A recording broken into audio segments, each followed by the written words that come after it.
August 2nd, and Putin has had a heart attack. A nuclear base in Kamchatka has been destroyed by a tsunami. At this very moment, a massive tsunami is wiping out Russia's nuclear submarine base in Kamchatka. What? The attack on the nuclear triad has begun. Satellites have recorded damage at the military pier where Borei-class submarines are based. These are nuclear warhead carriers, the ones closest to the US. Russia is losing its nuclear shield. The nuclear submarine base was swept away by the wave.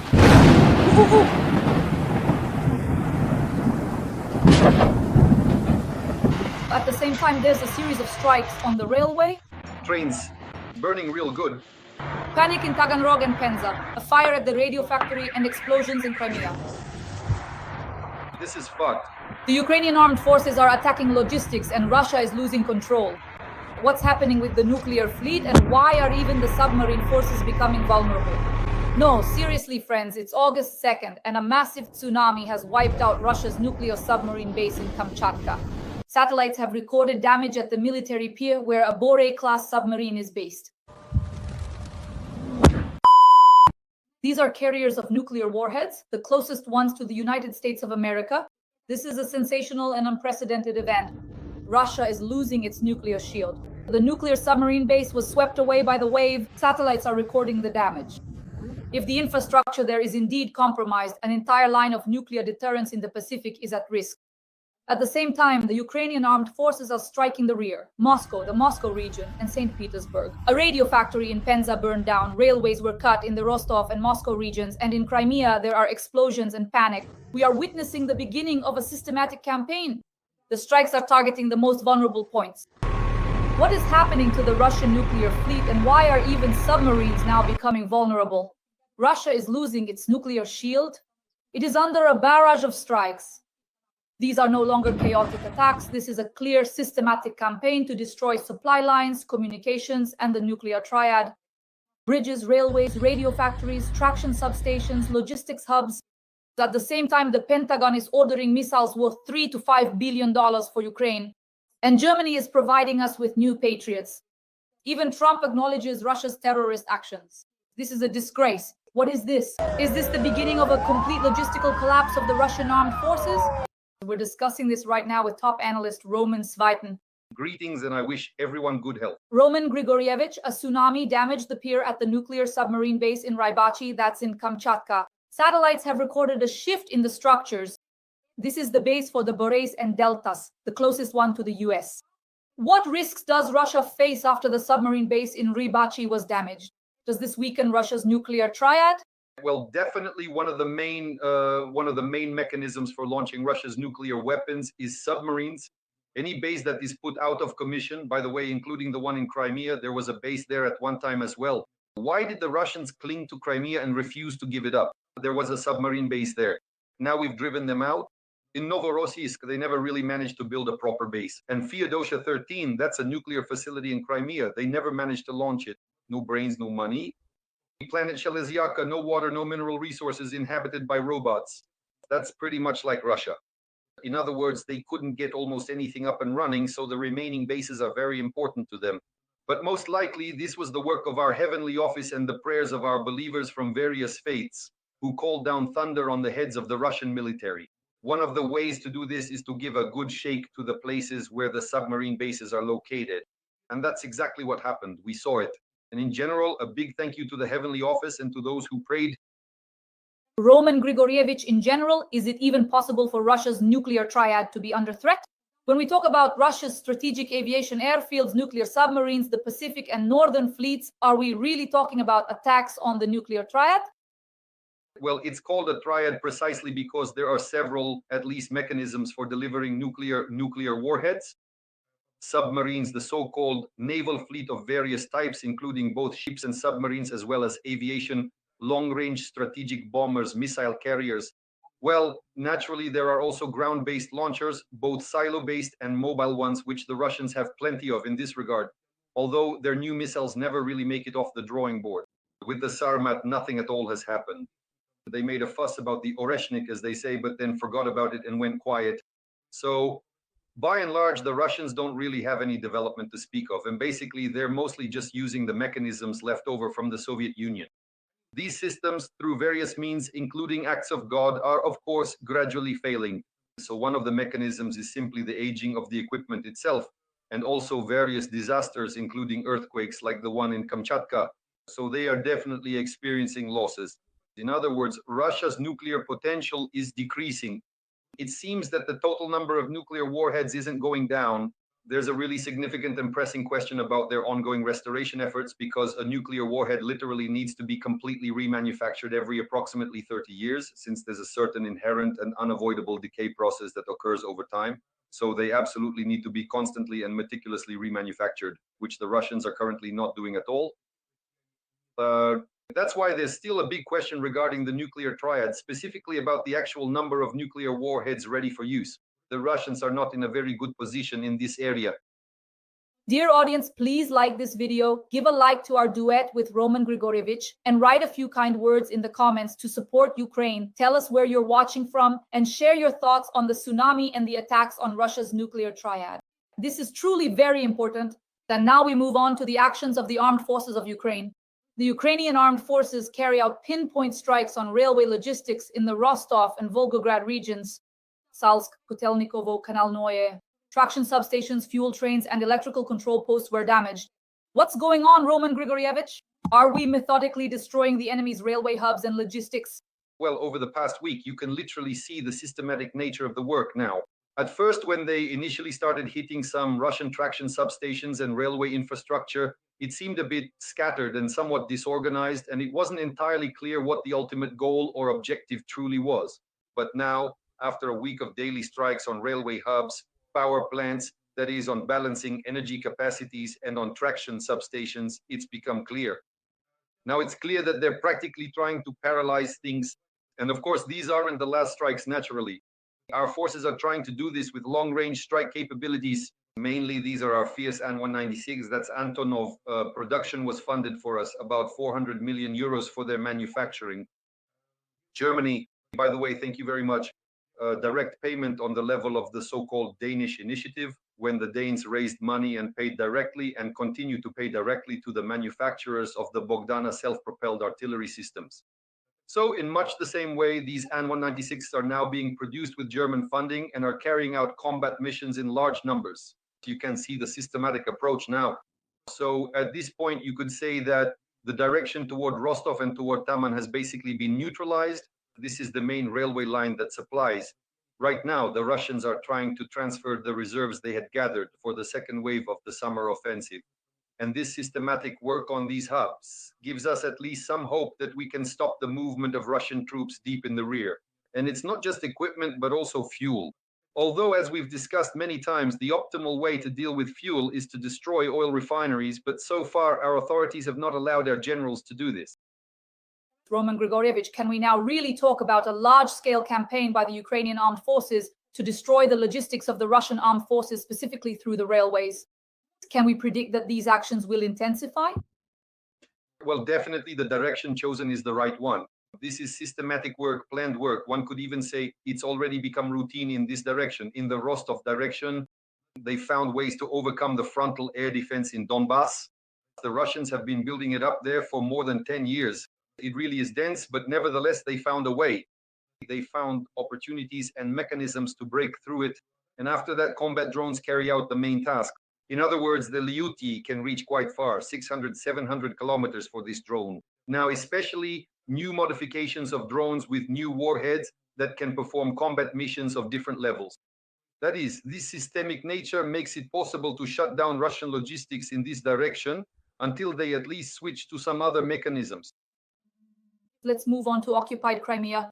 Feodosia, Crimea. A series of night explosions. Air defense was in operation. There was panic among the locals. Here is the Crimean Wind Telegram channel, which reported that Crimea was shaking from explosions last night. Question: is the attack on Crimea a preparation for a new offensive by the Ukrainian Armed Forces to occupy the peninsula? Well, for now, it truly looks like the Crimean Peninsula is being extensively used as a kind of Chornobaivka, I would confidently say, based on the regular and consistent destruction of Russian radar and anti-aircraft missile systems, and exclusively those specific systems. You can accurately predict and generally analyze that this is indeed the primary objective. In other words, a wave comes in. You remember, we talk about this in waves. About once a month, a wave hits Crimea and wipes out almost all of Crimea's air defense. A wave of our drones comes in, takes out all the air defenses, and that's it. Then we sit and wait until they bring more air defense systems back to Crimea. We wait for the next wave. They bring them in again, set them up. Our Atesh guys, the main Directorate of Intelligence and the Security Services Counterintelligence, our partners, have mapped out the locations of the Russian radio technical troops' radars. And then the second wave comes in and wipes them out again. Again, we wait sitting until they bring them in once more. And the most interesting thing is, where do they get them from? They have, so to speak, a patchwork cloak. They take from somewhere when somewhere else loses out. That is, they're bringing all this in from the main territory of Russia. And now in this kind of Kornobaivka mode, Crimea is being used as a staging ground for destroying Russian air defenses. So when it starts, when once again, after another wave of destruction of Russian air defenses leads to the point where the Russians have nothing left to bring in, that means they simply have nothing left to supply. After that, it will be possible to start working on liberating Crimea, beginning directly with achieving air superiority and then continuing to strike military targets. They're not going anywhere. The stationary military facilities, you know, the 150th, they've been there since Soviet times, dug in and reinforced with concrete. They're not going anywhere after that either. Once the Russians run out of surface-to-air missile systems, then it will be possible to hit Crimea with serious missiles. By that time, I think our repainted Tarasiks, the Tauruses, will have arrived. And then there will be enough range, enough distance to operate directly over Crimea, including the Kerch Bridge. Roman Grigorievich, Penza. The drone strike by the SBU on the radio factory, which produces communications equipment for the enemy's armed forces, has been confirmed. At least 12 explosions, warehouses, and a new production building are on fire. Why Penza today? Is this a critical target? And what does a strike on the radio factory mean? Well, it feels like only the SBU is listening to us. Well, that's because in reality, only the SBU is doing things the right way from an aviation standpoint. We've said it so many times, there's no need to strike every time if you don't have enough drones or a proper target. First, you need to reconfirm the target, gather a sufficient number of drones, and direct them all at a single point. And then you can eliminate that point. Only the SBU operates this way. I don't know who they have over there. Most likely there's a pilot involved somewhere nearby helping to organize all this. Or maybe they just listen to us very often and their analysts take notes and pass them up to Maliuk. A big shout out to him in that regard. That's the right approach. They gather information like this once a week, maybe once every 10 days. The SBU guys gather a sufficient number of drones, collect enough decoy drones, select a target for themselves. That is, they identify it, map out the route, conduct additional reconnaissance on the target, determine the exact coordinates, and then, by making a direct push to a single point, they break through the frontal air defense. Yes, the Russians shot down some of the decoy drones there. Well, those are just flying boards, which are specifically needed so that the Russian air defense reacts to them. Meanwhile, our strike drones got through. Strike drones reached Penza, that's hundreds of kilometers away. They reached Penza and took out the radio factory, one of the main ones, which also produces control systems for those same missiles. So that's the right approach. Well, let's put it this way. The rest of you learn from Maliak, after all. Well, buy him a bottle of vodka, have a drink with him, and he'll tell you what Svitan and Dasha have been saying for the second or third month already. Friends, please support Roman Grigorievich's statement. It's very important. Like this video and share your thoughts in the comments. Roman Grigorievich, what happened in Taganrog? Because there were more than 12 explosions, kamikaze drones, a nighttime air raid alert, and widespread complaints about the performance of the local Russian air defense. And I think even one air defense missile hit a Russian's bathhouse. This was reported by locals. What do you think? Well, they're listening to us too. We always say that someone should pay a visit to the Rubliovka bathhouses, you know, check the temperature of the boilers there. And most likely some of the Russian air defense guys wanted to see what's going on in the bathhouses in Rostov now, including those in Taganrog. After all, that's all part of the same network. In Taganrog, it's actually quite an extensive area. There are several factories there. It's a large zone for the production of aviation weapons. And that includes everything from drones to airplanes. They even hit the Borei plant there, by the way. At one time, they even made the B-12 there. That is, these were planes that could land on and take off from water. So it's quite an extensive aviation manufacturing area. Almost the whole of Taganrog is involved. And again, following the same pattern we talked about, it's just a little over 100 kilometers to Taganrog. You don't need to fly 500 or 700 kilometers. Then almost all of our operational strategic level drones can reach Taganrog. And naturally, as soon as there are enough of them, they go out there and carry out their combat missions, just like this time. Over the course of several days, probably about a week and a half, our drones hit Taganrog several times, striking at Russian production. Moreover, some Russian drones, even those of the Geran type, which are known for their specific design and operational capabilities, are meticulously assembled, including specifically at the Taganrog factories, utilizing the extensive facilities of various aviation enterprises and industrial complexes. There in Taganrog, at the aviation plant, the same Tu-95s, they have been modernized to launch Kh-101 missiles. All of this is happening right there, all in Taganrog. That's why, naturally, it's the right approach. And I'll say it again, you can clearly see the systematic nature of this approach. The only thing needed is concentration, not scattershot attacks, but rather learn from Malyuk. Every voice matters. Join our community, support independent journalism and help us bring you the truth from Ukraine. Become a member of Ukraine today. Join us now. Russia has begun constructing concrete dome shelters at airfields in Crimea, Kursk and Milarovo. This is according to official data from the UK Ministry of Defense. Why has Russia only now started building shelters at its airfields? Is this a sign of panic, Roman Grigorievich? Well, the crucial thing is these substantial fortifications themselves of this particular level are in principle a quite good target for, say, powerful missiles, but they primarily serve as effective protection from incoming drones. And so, realizing that we are unlikely to have missiles in the near future, the Russians are starting to understand that missiles obviously won't be launched at these shelters since we don't have any. Don't believe those announcers of ours from Bankova. Over there, it's basically one announcer after another just announcing things.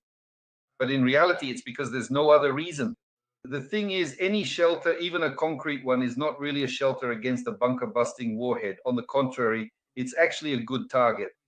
So clearly, if half a ton drops onto the dome, everything underneath it is done for planes, aviation equipment, airfield technical gear, Russian federal troops who are there. In other words, it's a good target, but they can protect themselves from drones, especially not necessarily from a direct drone strike, but at least from drone shrapnel. Because now the Russians, realizing that all those announcers sitting on Bankova are just telling fairy tales, have started building at least dome-shaped concrete shelters. Well, I think in the end, let them build them. And then with the Germans, it's clear that ours can only blabber on. We'll have to negotiate with the Germans, and we've already talked about our Tarasiks, those repainted Taurus missiles. I think those domes, they'll get a good look at them there. Jet-powered Shahed. Russia is using new drones with turbojet engines, reaching speeds of up to 600 kilometers per hour at an altitude of 9 kilometers, and they're hard to intercept. Roman Grigorievich, how serious is this threat? Is Ukraine prepared for the mass use of such jet-powered Shaheds? Jet-powered Geran, let me correct you, it's not a jet-powered Shahed. If it were a jet-powered Shahed, it wouldn't be a big deal. There aren't many of them. Specifically the Iranian ones. But as for the Chinese jet-powered Gerans, there could be a lot of them. This is the problem we've been discussing with you for a whole year. So it's not Shaheds that are flying towards us. Let me repeat, if it were Shaheds, there would only be dozens of them because they simply couldn't and wouldn't be able to produce more than that. But when China directly got involved in the production of components, assemblies, and large-scale assembly, when Chinese engineers set up certain production lines already on Russian territory, expanded the factories and enlarged them several times over in Ijevsk and also in Alabuga. After that, naturally, hundreds of Gerans started flying. And our leadership was not prepared for these hundreds of Gerans because they had been told over and over that these were Shaheds flying. And as soon as the Israelis destroy the Shahed factories in Iran, everything will stop. Everything will stop. But nothing stopped because there haven't been any Shaheds there for a long time. So these are Gerans, Russian, Chinese Gerans, hundreds of Gerans with internal combustion engines are already coming to us. We can already see it. The same thing will happen. First dozens, then hundreds of Geran 3s with Chinese turbines will start coming in as well. The question is, a Geran of this level is basically already a cruise missile. Its speed is basically about the same. That is, if a missile travels at 700, 800, or 900 kilometers per hour, then such a Shahed, well, I'm already calling it a Shahed myself, such a Geran can travel at speeds from 500 to 700. In other words, its turbine can accelerate it. The same goes for altitude. Yes, a cruise missile can climb up to and even beyond 10 kilometers. But such a Geran can climb up to 5 kilometers, meaning it can get past the frontline air defense or at the very least evade our mobile groups, machine guns, anti-aircraft guns, and manpads. After all, manpads can't reach above 5 kilometers. That's why at this point, we already need to start preparing for a large number of Russian-Chinese jet-powered Gerans. How do we prepare? We need to reinforce the frontline air defense, and not just with interceptor drones, because those mainly work against piston engine drones. That is the second generation Gerans, the slow, low flying ones. Now we need to strengthen it with missiles. In other words, the only way to intercept a third generation jet-powered Geran is with a missile, either one launched from a ground-based air defense system or from an aircraft. That's why it's very important for us right now to find ways to start producing these missiles in sufficient quantities. This is possible. That is, we have this opportunity together with our partners. There are plenty of inexpensive missiles, especially since they're being used against a non-maneuvering target. It's not like an aircraft, for example, which can perform an anti-missile maneuver when a missile is approaching. So in this case, for the same tens of thousands of dollars, you can create a missile, an anti-missile against a jet-powered Geran, and in fact also dry up the Russian economy with this approach, because a jet-powered Geran costs about twice as much as a regular Geran with an internal combustion engine. There are mechanisms. The issue is funding, setting the task, technical specifications, and so on and so forth. But knowing how our leadership only announces ballistic missiles, which we've been talking about for so long, if they make the same kinds of announcements about anti-missiles, then what awaits us ahead is, well, hundreds of these jet-powered Gerans. It will be quite difficult to shoot them down, because right now, at this moment, not just difficult in principle, this jet-powered Geran is more visible, for example, in the thermal spectrum. On the one hand, it will draw out our extremely expensive missiles, the ones we have, which cost hundreds of thousands of dollars. Realizing that in this ratio, the third jet-powered Geran will be more cost-effective, the Russians, together with the Chinese, will now start churning them out by the hundreds like hotcakes. So we might not have enough missiles to shoot them down, especially the expensive ones. Yes, the new drone is capable of covering up to 2,500 kilometers and flying at an altitude of up to 9 kilometers. This means that only surface-to-air missile systems can shoot it down, and that's very expensive. So Ukraine is forced to use expensive missiles costing millions of dollars to intercept these targets. Is that correct, Roman Grigorievich? Well, let's put it a bit more accurately. First of all, not only surface-to-air missile systems, but also fighter jets. Well, basically, a fighter jet is essentially the same as a surface-to-air missile system. I mean, they both have radars. So in this context, really, it's either a ground-based SAM or a fighter jet. That's one point.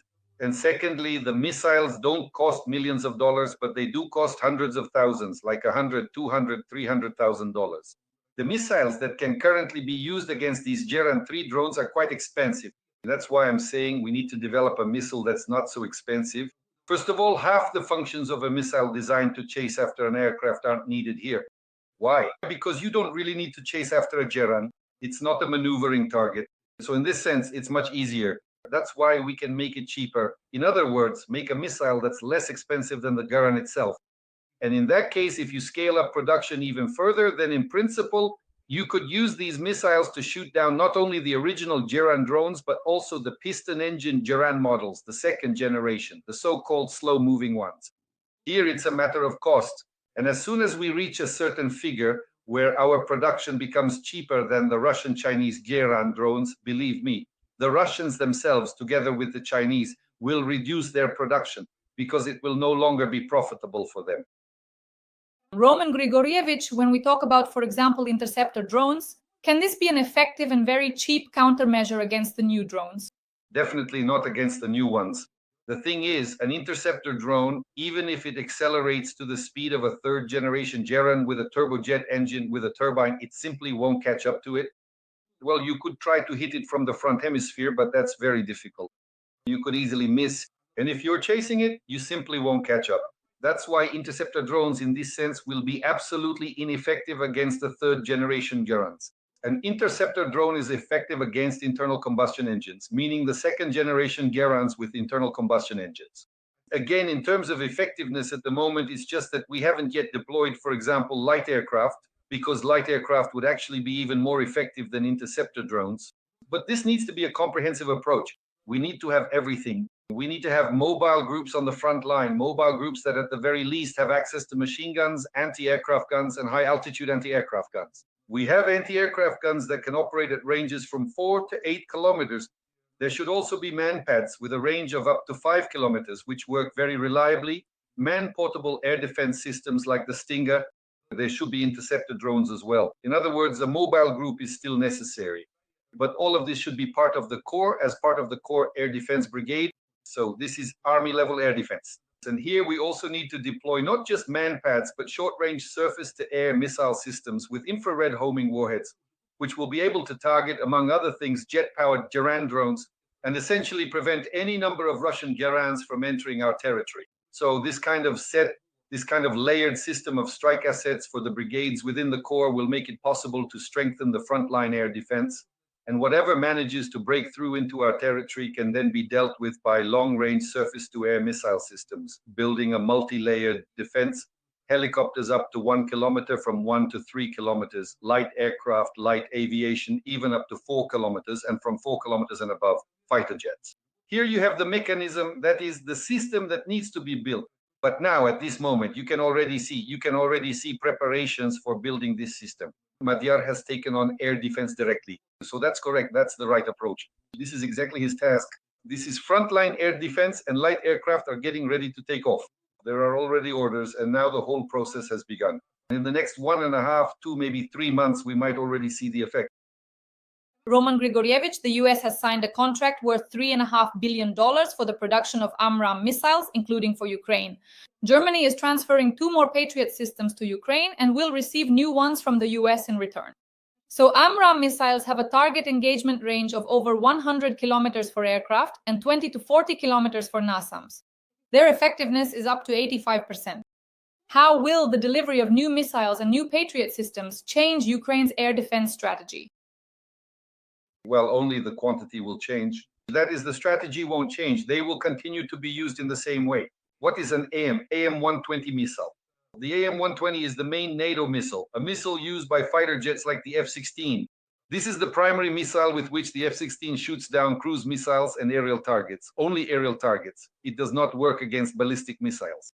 And we have exactly the same missile. It has been adapted for ground use and is also used at ranges up to 40 kilometers, making NASAMS a medium-range surface-to-air missile system. This is roughly the same as the IRIS-T. That is, it's the same IRIS-T missile that is used in the IRIS-T SLM-SELES surface-to-air missile system. An air-to-air missile is a decent start, yes, but it's just a start. The thing is, well, even if they produce several 100,000 missiles, different missiles are built differently. Right now, we're mainly using missiles with a range of 70 to 80 kilometers, but what we need are missiles with a range of 120 to 160 kilometers or even more. There are missiles like the AM-120TE that go beyond 160 up to 180 kilometers. But for that, we need F-16 aircraft with advanced avionics, with radars that can at least operate at 200 kilometers, or airborne radars that, using the Link 16 tactical data transmission system, could control and provide targeting for the same missile launched from an F-16. In other words, this is an entire set of tasks which, in principle, if there are enough of these missiles, they will certainly accomplish. But they are expensive. This is a very expensive missile, and it should ideally be used against cruise missiles and, of course, against aircraft, specifically Russian aircraft and cruise missiles. And if, for example, those same jet-powered Gerrans break through, then there is still some sense in using it. But in reality, of course, it would be better not to use it against Gerrans. It's just too expensive. The price ratio is about an order of magnitude, roughly 10 times. That's why, specifically against jet-powered Gerrans, it's much better to use much cheaper missiles, either the Stinger manpads or the RIM-162 ESSM or the AIM-9 AMRAAM, which costs about 3 times less than the AM-120. So you have to choose the right ratio, but that's exactly what the Air Force is responsible for. The Air Force, which is involved in all these air defense processes. Dear audience, please like this video and in the comments write a few kind words in support of the armed forces of Ukraine. Let us know where you're watching from, what city, what country.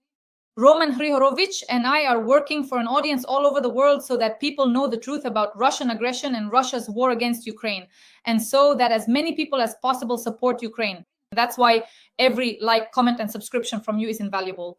The well-known military analyst Roman Svitan Roman Hrajhorovich, thank you very much and see you this Monday. Goodbye.